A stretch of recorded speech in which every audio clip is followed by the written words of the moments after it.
Olá, sejam muito bem-vindos ao Sustentabilidade Brasil e hoje nosso bate-papo está para lá de doce. A gente vai falar sobre mel, produção de mel aqui no Espírito Santo, as abelhas, afinal de contas, você tem visto muita abelha por aí quando você vai para a roça, para alguma fazenda? Realmente a gente pode perceber que esses bichinhos tão preciosos aí para o meio ambiente estão sumindo, né? Estão sumindo do mapa. E quem vem conversar com a gente é a bióloga Camila Zanotti Galon, ela que é diretora da Associação dos Meliponicultores do Espírito Santo, também é uma sommelier de mel, né, Camila? Bem-vinda, prazer tê-la aqui conosco. Muito obrigada. Eu, em nome de toda a diretoria e de todos os associados da AME, agradeço o convite para vir aqui falar das abelhas, incluí-las nessa pauta sustentabilidade, né? Então é um prazer enorme estar aqui com vocês. Queria que você falasse primeiro um pouquinho sobre a associação, como ela surgiu, qual o papel dela hoje. Então, a associação surgiu em 2016 por um grupo de amigos em prol das abelhas nativas, com a finalidade de conservar a abelha Urso capixaba, que é uma abelha endêmica ameaçada de extinção. Ela só ocorre aqui no Espírito Santo, nas montanhas capixabas, e aí a associação, em busca, né, de conservar e promover a educação ambiental, fundou, né, a AME.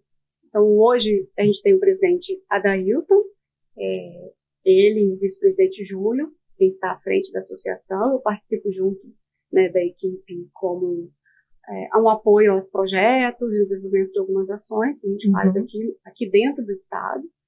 E temos meliponários, atividades com escolas, participamos de alguns grupos de pesquisa também, de conservação de abelhas, enfim. Agora é forte, a meli, eu tenho que toda hora olhar aqui, porque o nome não é simples, né? Meliponicultura. A produção de mel, de pólen aqui no Espírito Santo é forte. Então, a gente tem hoje um potencial enorme, né? Um enorme potencial de produção de mel e dos produtos das abelhas de maneira geral, né? O pólen, própolis e outros melprodutos que a gente também faz a partir da cera das abelhas. A gente está em ascensão, né? Estamos caminhando nesse processo assim, de divulgação, de apoio aos pequenos produtores. A gente está nesse processo. É uma atividade que está se iniciando. Por quê? A finalidade principal hoje das abelhas, elas são muito procuradas pela polinização agrícola, né? Pela importância dela de polinização. E a gente tem, paralelo a isso, estamos tentando desenvolver e fomentar essa atividade da meliponicultura também com viés de produção de mel. Então, a gente tem produtores, sim, que têm a finalidade de produzir mel, e a gente tem abelhas muito produtoras para isso, né? Mas ainda estamos caminhando. Tem algum caminho aí pela frente. Você até falou que é muito procurada na agricultura. Tem alguns produtores que até chamam, né, pessoas que criam abelhas para estarem colocando as colmeias ali perto de cafezais e tal, para ver se aumenta a produção, e parece que a produção dispara, né? Sim, as abelhas, elas são os principais polinizadores do natureza, meio ambiente, né? Da natureza. Então, assim, além do papel agrícola de polinizar as flores que viram alimentos, né, nossos frutos, legumes, ela também poliniza as matas. Então, assim, ela tem um papel de regeneração e restauração ecológica fortíssimo, né, e fundamental dentro da natureza. Agora, a pergunta, né, que eu fiz lá no comecinho, a impressão que a gente tem é que não tem mais Santa Abelha. Eu estava até conversando com a minha filha esses dias, tem uma coisa que eu acho que ela nunca viu, que é vagalume, que o vagalume sumiu. E a abelha também. A abelha, antigamente, você vivia ferroada, o pessoal que morava na roça. Hoje em dia você não vê mais abelha. O que está acontecendo? Está diminuindo mesmo? Infelizmente, sim, né? A gente tem um declínio de polinizadores causados pelo desmatamento, pelo uso indevido de agrotóxicos, né? Então, há sim um declínio de polinizadores na natureza. Isso é preocupante. Existem alguns países que fazem, inclusive, a polinização manual das culturas agrícolas. Imagina, isso tem um custo altíssimo, né? Então a gente tem sim que se preocupar, porque as mudanças climáticas estão acontecendo e a gente tem aí um desafio enorme pela frente. que é? O que está atingindo mais? Será que é agrotóxico? É mudança de clima? Olha, o agrotóxico é um grande problema nas polinizações, no ambiente rural, né? A gente pensa no ambiente rural. Sim, existem alguns agrotóxicos para matar algumas pragas ali das culturas agrícolas também. Que pegam abelhas também. Sim. Tem que haver algumas políticas, né, que a gente fala, algumas políticas públicas, ou até mesmo de conscientização ambiental, né, dos próprios produtores. Às vezes ele tem uma criação de abelhas próxima à cultura agrícola, conversar com o vizinho, vamos combinar o horário de aplicação desse veneno, vamos então tentar organizar, né, esse uso, porque a gente também precisa produzir. E muitas vezes os defensivos agrícolas são úteis, sim, porém existe todo um manejo adequado do uso do defensivo, né, para que você não acabe aí. Sustentabilidade é isso. Exatamente, eu acho que tem muita gente que pensa que sustentabilidade é tudo bem, né? Viver de orgânico seria o mundo ideal, né? Mas como dizem, não dá, até por enquanto não dá. Mas é você manter a sustentabilidade econômica das famílias, é manter a sustentabilidade ambiental e dar um jeito disso tudo ficar equilibrado, né? Com certeza. Quando a gente pensa em produção agrícola, e a maioria da agricultura no estado, vamos colocar no nosso estado de produção, é de agricultura familiar, então você tem que estar a par com as abelhas. E outros polinizadores. Estou falando das abelhas, quais são os principais polinizadores, né? Mas, assim, a agricultura familiar e as abelhas são enormes aliados para aumentar a produtividade agrícola. Então, assim, existem estudos já muito bem documentados da importância da polinização das abelhas pela qualidade dos grãos de café, inclusive na qualidade da bebida. Né? Então, assim, a gente tem isso já comprovado cientificamente. Quer dizer, andar de mãos dadas mesmo. Sim, isso é sustentabilidade. Né? A abelha, ela é um instrumento de educação ambiental e também que ela navega, né? Está muito interconectado com a produtividade agrícola, com a alimentação, né? Com o bem-estar mesmo da população, com as nossas florestas. Então, se você pensa, o Espírito Santo, ele tem uma vegetação, ele é 100% de floresta, de Mata Atlântica. A gente tem aí uma riqueza de um ambiente extremamente biodiverso. Né? E a gente também tem riqueza de abelhas, nesse sentido. Então, plantios agrícolas margeados por mata se beneficiam por essas abelhas, né, pela presença dessas abelhas, tanto no ambiente natural, que elas fazem ninhos e ocos de árvores, quanto dentro dos plantios, né, margeando os plantios. Isso aumenta a produtividade. Isso é sustentabilidade, né? E é uma coisa que já está assim, na nossa mão, né? Não precisa novas tecnologias para polinização. Não, a gente já tem o sistema, o produto ali perfeito de polinização. Sim, e nesse mesmo viés, você tem os criadores da abelha nativa. Né? Então, a gente tem os meliponicultores, são pessoas que têm a criação comercial e também de conservação. É um cuidado com o meio ambiente quando você cria abelhas nativas. Um outro ponto que eu queria tocar com você é que eu acompanhei há uns tempos sobre algumas árvores que não são nativas da Mata Atlântica e elas foram trazidas para cá. Tinha uma em especial que matava abelhas. Eu lembro que eu fiz até uma matéria falando das assassinas de abelhas, né? Todo mundo, mas vai cortar? Não, planta outra nativa ali no lugar, é uma árvore africana, é isso. E vocês foram muito junto aos poderes legislativos para criarem leis para estar fazendo a troca dessa árvore, né? A gente fez uma campanha muito grande, encabeçada pelo presidente Adailton, mostrando, né, o porquê, e também tudo baseado na ciência, né, e nos estudos, que o néctar dessa flor, da espatódia, né, espatódia, isso. Essa árvore é espatódia, ele é nocivo para as abelhas e outros pássaros também. Então, a gente vê, isso já é comprovado, que ele é nocivo. Então, por que não? Vamos tornar isso um conhecimento para a sociedade. Vamos fomentar, então, a substituição dessas árvores por árvores nativas, né? Por que não? E isso a gente foi muito bem recebido. A gente começamos em alguns municípios do estado e quase todos os municípios aderiram a essa legislação. Então, estão praticando. Isso é muito satisfatório. Vai trocando aos poucos, dessa né? forma. Que é uma árvore bonita, né? O sim. Ralph depois vai colocar aqui pra gente, né, na hora, para vocês verem qual é essa árvore. Uma árvore bonita, uma árvore para enfeitar mesmo, mas felizmente não é nativa, é africana, eu acho, né? Então nem deveria estar aqui, né? Não, nós temos muitas espécies exóticas, né, trazidas. O próprio jambo, né? O jambeiro é uma espécie exótica trazida.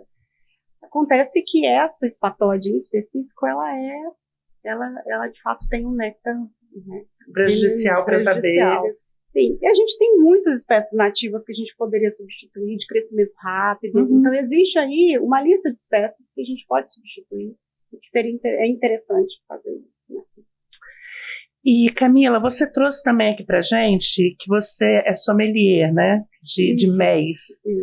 Você trouxe aqui 3 frascos com mel, cada um de uma cor. Esse daqui também tem uma particularidade. Queria que você falasse um pouquinho pra gente sobre eles, sobre a coloração, por que um mel é de uma cor ou de outra, o sabor é diferente. É interessante que quando a gente fala em mel, a gente pensa num único mel, que é o mel da abelha Apis, né, Apis mellifera, abelha africanizada. Então a gente tem aquela percepção de um mel mais viscoso, mais doce, né? Então quando a gente fala em mel de abelha nativa, eu costumo dizer assim, olha, desconstrói esse seu paladar, né? Que é um paladar que é o que a gente aprendeu aí desde criança a consumir o mel pela facilidade dele no mercado, a disponibilidade. É uma abelha muito mais produtiva. Agora, as abelhas nativas, a gente tem abelhas aí, só no Espírito Santo, 39 espécies, né? Algumas mais produtivas que outras, mas todas produzem um mel. Então, assim, eu trouxe para você 3 tipos de mel diferentes para você provar e perceber tanto a viscosidade, a fluidez, o sabor, o aroma. Então, isso muda conforme espécie, florada, a própria região, né, o clima. Então, todas essas características interferem nas características que a gente chama de sabor de mel. É o que eu chamo de terroir. Terroir, como um vinho ou como um café. Como um café, exatamente. Terroir nada mais é do que são as características daquele local de cultivo ou de criação das abelhas. Então, a gente tem floradas específicas, né? Abelhas que são criadas nas montanhas capixabas vão produzir um mel de sabor diferenciado dessa mesma abelha criada no norte do estado, por exemplo. São méis diferentes, com características únicas. Você prova o mel de uruçu amarela do norte, de Linhares, na região do norte e noroeste, e o mel do sul, de abelha, da mesma abelha, você percebe notas florais, notas diferenciadas aí no paladar. Por exemplo, um da região, faz uma comparação de diferenças, um da região serrana e outro lá do norte do estado, que é uma área quente. Então, o clima, você não percebe o sabor, né? O clima impresso no sabor do mel. Você percebe, às vezes, algumas notas mais florais, outros mais cítricos, outros mais frutados, outros mais resinosos. Então, existe, como a gente tem, aqui eu trouxe de todos daqui do estado, porém, de uma única região. Mas esses você todos aqui são de qual região? É tudo aqui das montanhas capixabas. Das montanhas, A gente tem mel de jataí, tem mel de borá, que eu trouxe como um mel, assim, que para mim é de um paladar único, que é o mel de borá, mel de tubuna. Então, são 3 espécies de abelha aí para você provar. São espécies de abelhas? A jataí, sim, a borá, tudo? A jataí é uma abelha que a gente confunde ela muito com o mosquitinho. Que a gente chamava de abelha cachorro. Não, a abelha cachorro, ela existe, ela é preta, uma abelha mais preta, que está muito nos jardins. É uma importante abelha para ambientes degradados. Ela como uma função de polinização. Bem pequenininha. Mas a jataí é uma bem pequenininha, ela tem um corpinho alongado, compridinho, dá muito em beira de muro, barranco, acho que eu sei qual é. um rodapé de calçada. A gente vai tentar achar a imagem aqui também, né, Raul? Isso, ótimo, você vai encontrar. E aí essa abelha também produz mel, em potinhos de mel bem pequenininhos. E essa tucuna? Tubuna. Tubuna. A tubuna também é uma abelha que produz mel, ela é uma abelha com as colônias super fortes, muito populosas. Mas ela é aquela amarelinha? Ela é menorzinha também. Menorzinha eu passo também. o nome para ele. Pra gente ir colocando, pro pessoal ver qual é. Sim. Vamos então provar esses mel? Sim. E você vai perceber, vou colocar primeiro essa daqui. Vamos começar esse aqui primeiro. Tubuna. Esse aí tem uma particularidade que eu queria que você contasse pro pessoal. Sim, esse mel, se a gente perceber aqui, ele tá com uma camada de bolhas na superfície.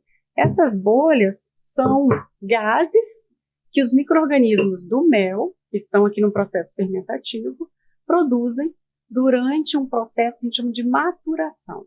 Então, eles estavam num balde de maturação, que logo que a gente colhe esse mel, ele passa por esse processo para quê? Para que a gente consiga manter este mel fora da geladeira. Né? Então, é uma técnica, né, após a colheita do mel, que é interessante fazer se você quer armazenar o mel fora da geladeira. Caso contrário, é armazenado dentro da geladeira, refrigerado, para manter, né, esse controle. Por quê?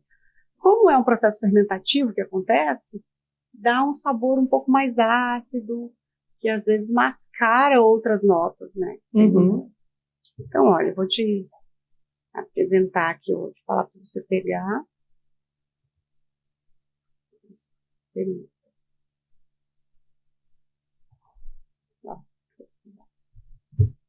Também vou provar.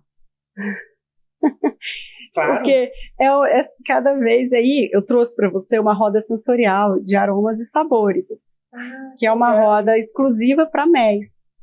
Né? Foi desenvolvida por esse instituto, o Instituto 4E, que foi onde eu fiz o curso de sommelier de MEs. Então é uma roda exclusiva para aromas e sabores. Então você tem tem várias, e ela está em constante adaptação, atualização essa roda, porque depende muito, como eu te falei, né? Depende também da sua memória de aromas.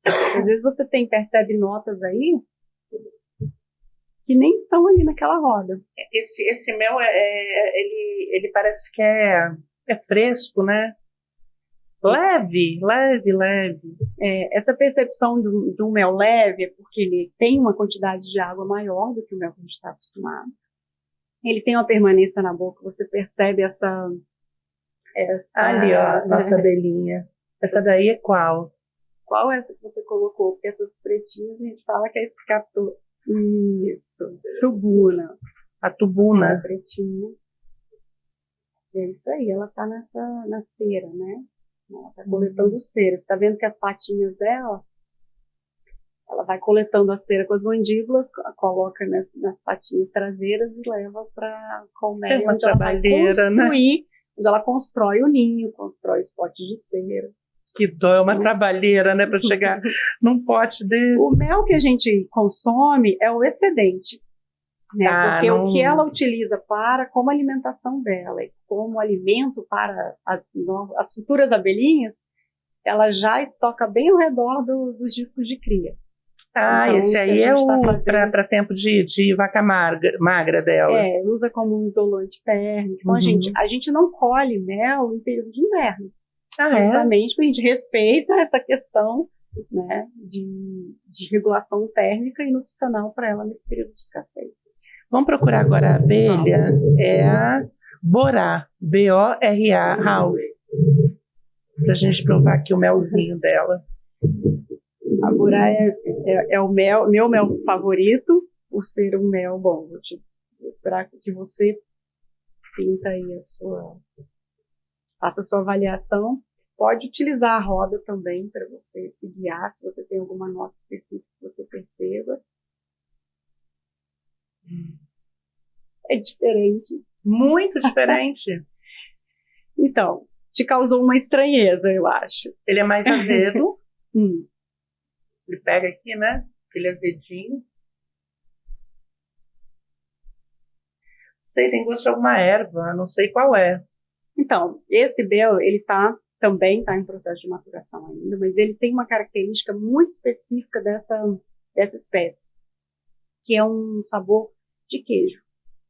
Então, ele lembra um queijo parmesão, né? Ele lembra um queijo parmesão. Tem gente que percebe, aqui, né? Tem gente que percebe um sabor de queijo de cabra. Então, depende um pouco também da sua memória. É verdade, e dá um azedinho, né? Sim, ele é bem azedinho. se você olha ali, ele é um frutado cítrico. É uma nota também frutada assim. Cítrico. É. Então, ele vem dessas floradas de toranja, tangerina, laranja, limão. É dessas floradas, né? Não é bem a florada. Isso daí é a nota que você, né, encontra neste mel. A florada dessas abelhas geralmente é da Mata Atlântica. De árvores nativas. Árvores nativas. E que ao provar, ao degustar o mel, a gente percebe essa semelhança com essas notas. Olha só. Aquele primeiro ali, o de tubu, né? Qual aqui na nossa... Então, vamos provar. O que acontece? Não existe... Não, isso aí é o que a gente já provou. Então, você está falando de tubuna. Então, você vai se guiar pela roda e vai provar novamente o mel de tubuna.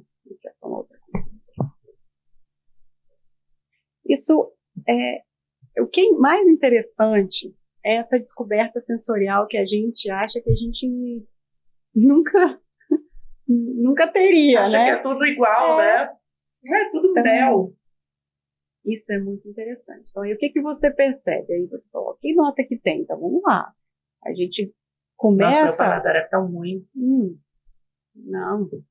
Você começa a olhar a roda do centro para a borda. Então, ele é bem frutado, mas ele é muito floral. Esse mel está muito floral. Então, a gente pega aqui o floral, ó. Aqui. Isso, ele é floral. Ele também é muito tropical, quando a gente fala em frutado tropical. Ele tem uma nota de pêssego. É uma nota fresca, né? De fruta fresca. Isso aí mesmo. E aí, isso é interessante, porque a gente pode combinar na gastronomia, que eu falo, o mel gourmet é o quê? É o mel que você consegue extrapolar o uso dele. Então, você pode usar como uma sobremesa, como uma finalização de um prato, inclusive um prato salgado, né? Ou mesmo uma degustação com queijos. Você consegue fazer todo essa brincadeira. É maravilhoso. Maravilhoso. E o terceiro aqui, vamos procurar nossa abelhinha, que é a Jataí. J-A-T-A-I.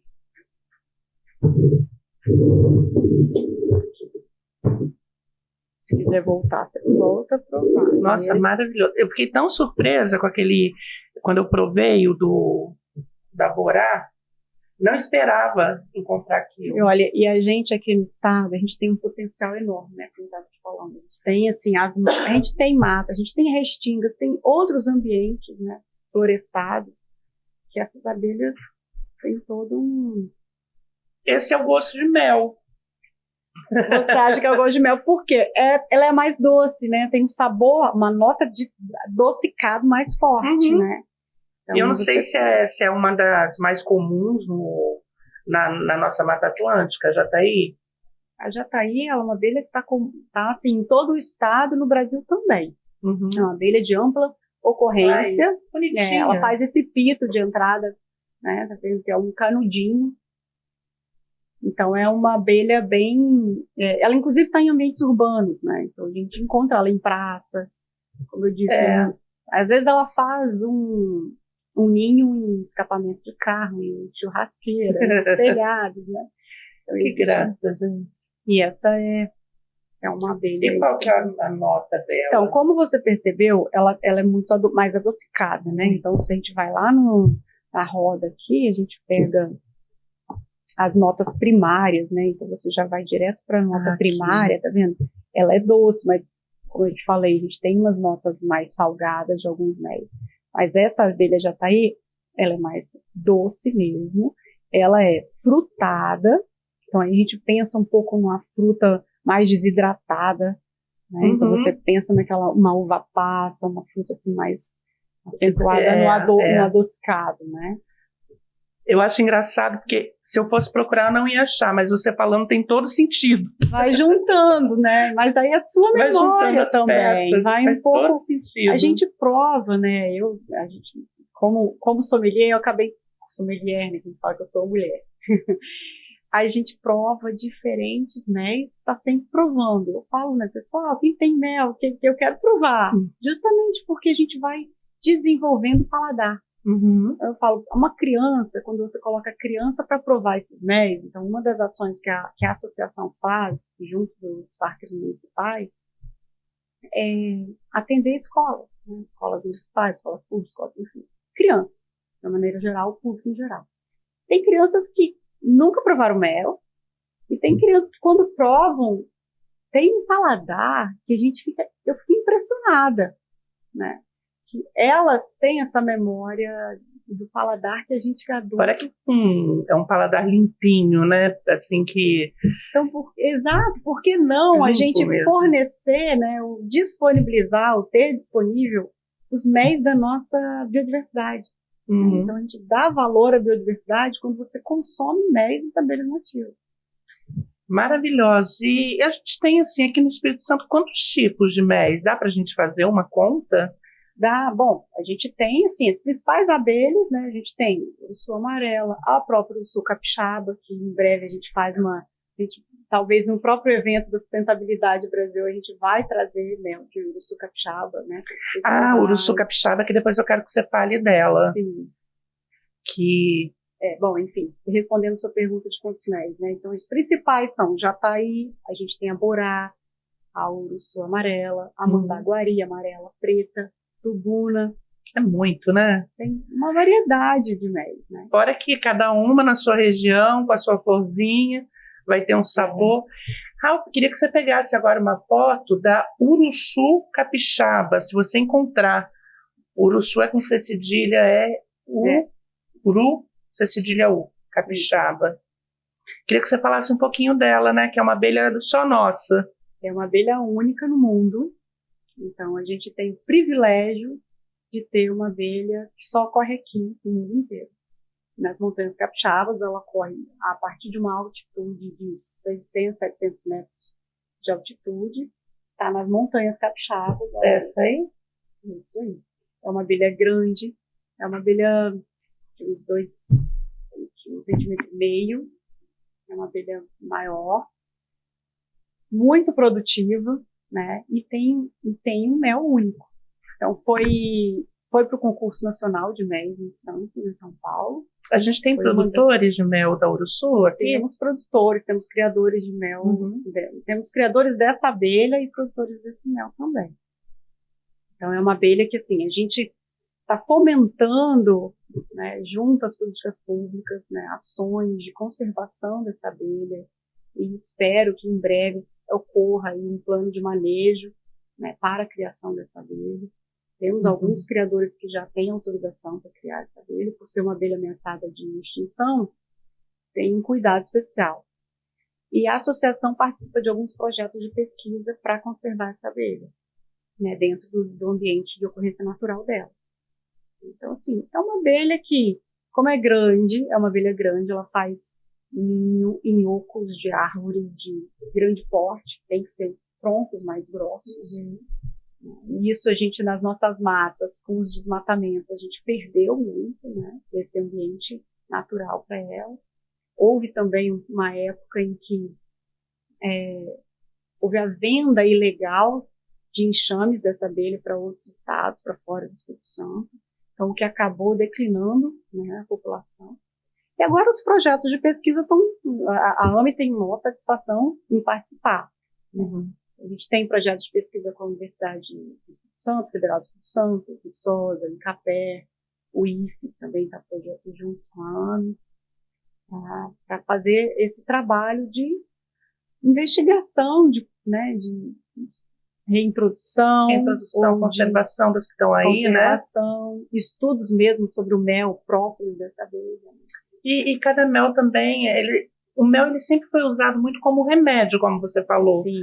E ele, entre aspas, né, um medicamento importantíssimo na história da humanidade, né? Sim, o mel ele é um alimento ancestral, né? E de grande valor aí, em diferentes usos medicinais, né? Então, por isso que a gente fala, o mel, tá com dor de garganta, vamos tomar mel como próprio, né?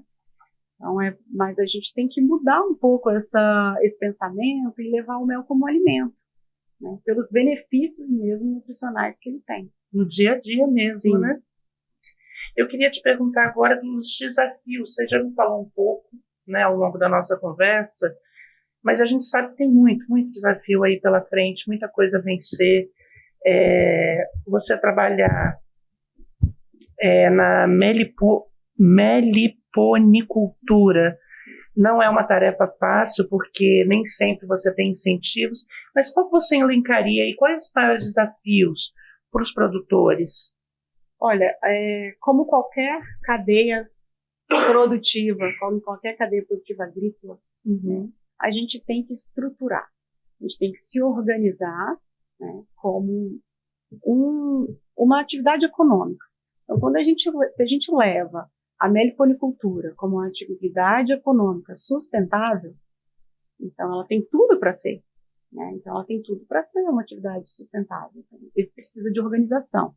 A organização desde a produção, a criação das abelhas, o manejo correto, se é um mel para produção, se é abelhas para a produção de mel, existe um manejo específico para a produção de mel, né? Então, e tem um cuidado específico para isso, tanto para produção, quanto para colheita, beneficiamento, como toda a cadeia, e comercialização.